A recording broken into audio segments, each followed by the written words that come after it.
அப்ப வந்து சினிமா உங்களுக்கு எந்த விதத்துலயும் தொடர்பு இல்ல. இல்லவே இல்ல. இல்லவே இல்ல. ஓகே.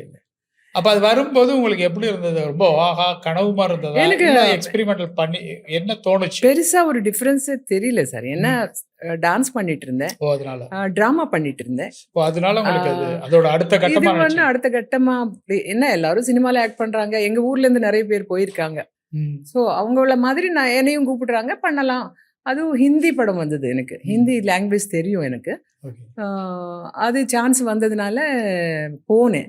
ம். போயி ஆ அந்த அவங்க வந்து டெஸ்ட் எல்லாம் எடுத்து ஓகே சொல்லிட்டாங்க. ஷூட்டிங் ஸ்டார்ட் பண்ணதுக்கப்புறம் இங்க வந்து காலேஜ் ரீஓப்பன் பண்ணிட்டாங்க. ஓகே. விஜயநகரத்துல. வைசாக் வைசாக் விசாகப்பட்டினத்துல எம்ஏ படிச்சுட்டு எம்ஏ இருக்கேன். படிக்கிறீங்க.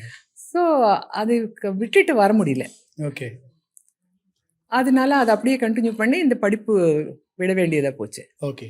ஸோ அது முடிக்கிறதுக்குள்ள பெரிய நெறைய ப்ராப்ளம்ஸ் ஆயிடுச்சு. இந்த ஆ. ஹிந்தி படம் முடிக்கிறதுக்குள்ள.